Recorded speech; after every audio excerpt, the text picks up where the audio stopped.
반갑습니다. 와룡봉추입니다. 자, 오늘 7월 21일 장 마감 이후입니다. 시장 얘기를 조금 드려보고자 하는데요. 얘기를 들어보시고 도움이 되셨다고 생각되시는 분들은 구독, 좋아요 한 번씩 눌러주시면 감사하겠습니다. 자, 바로 보도록 하죠. 일단 오늘 미국 시장은 반등이 나와야 될 자리에서 반등이 나왔습니다. 그래서 오늘 우리 시장도 갭상승 출발을 했고요. 어제 제가 지금 말씀을 매일 드리고 있는 상황에서 어제 사실 반등이 좀 나올 수 있는 자리였다라고 말씀을 드렸잖아요. 근데 어제 일단 미국 시장의 영향으로 갭 하락 출발을 했고, 그나마 상승을 못한 건 아쉽긴 했습니다만 반등 캔들을 잘 만들었다. 조금 약하긴 하지만 그래도 나름대로 잘 만들었다. 그래서 오늘은 반등이 기대가 된다, 이렇게 말씀을 드렸는데, 아침에 일단 오늘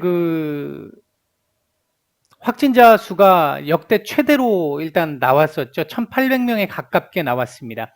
이 부분이 나오면서 거리두기 강화가 지금 현재 돼 있는 상태인데 이거 연장되는 거 아니야? 이렇게 되면 경제 둔화가 더 예상보다도 힘들어지는 거 아니야? 이런 식의 이제 이 시장 흐름들이 나오기 시작을 하면서 이 분위기를 주도했던 이 세력들이 외계인들이었습니다. 오늘 1조 4천억 넘게 매도가 나왔는데요.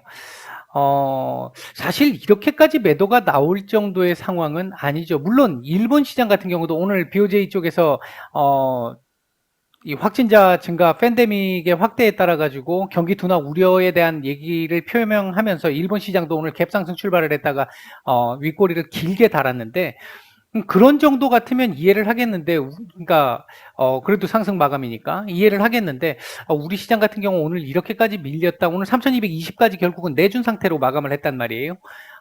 이건 조금 과도하다라는 생각이 좀 듭니다. 뭐 결과론적으로 뭐 과도했던 어쨌든 간에 시장이 일단 이렇게 반응을 했기 때문에 이제 대응의 관점에서 놓고 본다라고 한다면 참 아쉽죠. 내일 일단 뭐 이 자리 다시 이렇게 올려주는 그림을 하나 생각을 해볼 수 있겠고요. 기본적으로 반등이 크진 않겠습니다만 올려주는 정도의 흐름을 볼 수 있겠고요. 대략적으로 한 3,230 한 5포인트 그 정도를 넘겨주느냐 못 넘겨주느냐, 내일 이제 지수 고점상 그 부분이 이 내일 흐름을 좌우할 수도 있을 것 같습니다. 그 자리를 넘게 된다라고 한다면 아마 반등의 강도가 조금 더 강하게 나올 수 있을 가능성이 있고, 만약 3,235포인트까지 못 올린다고 한다면 추가적으로 또 조금 밀릴 수 있는 가능성도 배제할 수는 없겠다. 양봉이 나온다 하더라도 그 부분이 하나 있겠고요. 일단 이렇게 된 이상은 3,100, 3,200포인트 요까지도 지금 열어놔야 되는 상태가 돼버렸죠.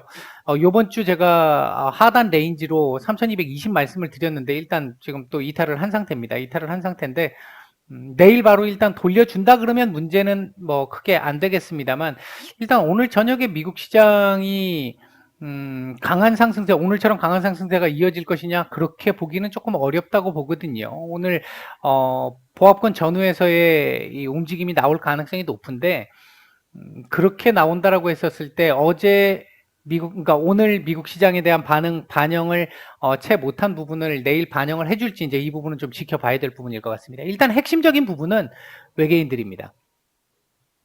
사실 이렇게까지 매도가 나올 상황이 아닌데도 불구하고 이제 매도가 좀 강하게 나온 부분이 내일 어떻게 될 것이냐의 흐름을 봐야 될 것 같은데, 그렇다고 해서 달러가 뭐 우리 달러 지수가 어제 조금 오르기는 했습니다만 뭐 크게 오른 것도 아니고요. 최근 흐름이 어느 정도 고점 부분에서 이렇게 정체되어 있는 흐름이기 때문에 달러가 이후에 더 계속해서 강해질 것이다, 이렇게 예상하기도 좀 쉽지 않은 상황이긴 하거든요. 근데 일단은 뭐 팬데믹 유행, 그러면 위험자산 회피 뭐 이런 쪽으로 지금 연결이 되다 보니까 오늘도 매도가 좀 많이 나온 것으로 보여서 좀 아쉽기는 합니다.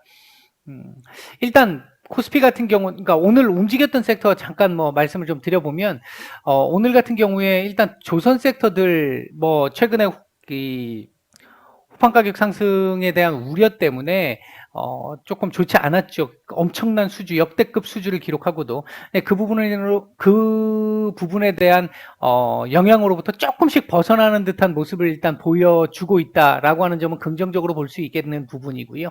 그 외에도 이제 스마트카 정도 섹터들 좀 괜찮았었고요. 그리고 영상 콘텐츠 섹터들 조금 괜찮은 모습을 보였습니다.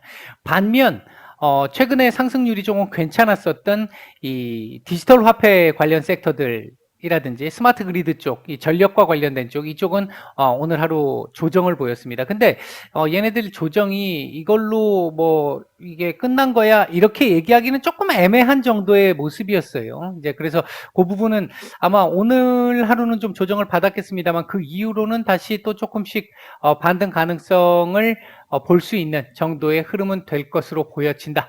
일단 그렇게 말씀을 드릴 수 있겠습니다. 코스닥 같은 경우도 일단 한번 보면요. 코스닥 같은 경우도 한번 보면요. 일단 지금 상대적으로 높은 자리에 있기는 한데 1050포인트 자리에서 일단 오늘 장대 음봉이 나온 상태잖아요. 뭐 갭상승하고 출발을 해서 내렸으니까 이렇게 지금 내려온 상태인데 이렇게 되면 일단 차트상은 내일 하루 정도 더 밀려야 될 것이고 모레 정도쯤 들어와서 반등 캔들을 만들어낼 수 있는 이런 정도의 흐름을 예상해 볼 수 있는 지금 현재 차트상에서의 자리이긴 합니다. 일단 1030포인트까지는 열어둬야 되는 상황이 됐다. 조금 많이 아쉽습니다. 개인적으로 봤을 때 상당히 좀 아쉽습니다. 오늘 시장 이렇게 만들지 않을 가능성이 높은 날이었는데 조금 상승 가능성이 높은 날이었는데 조금 아쉽습니다. 일단 오늘 뭐 시장 얘기는 이 정도까지 드리고요. 내일 미국 시장이 아마 보합권 근처에서 움직인다고 한다면 내일 우리 시장도 일단 보합권 근처의 움직임 속에서 오늘 이 3200포인트 이탈한 부분을 얼마큼 정도까지 위로 회복을 해줄 수 있겠느냐 그 상황을 키포인트로 보고 정리를 하시면 될 것 같습니다. 오늘 일단 시장 얘기는 이 정도까지만 드리도록 하겠습니다. 마치겠습니다.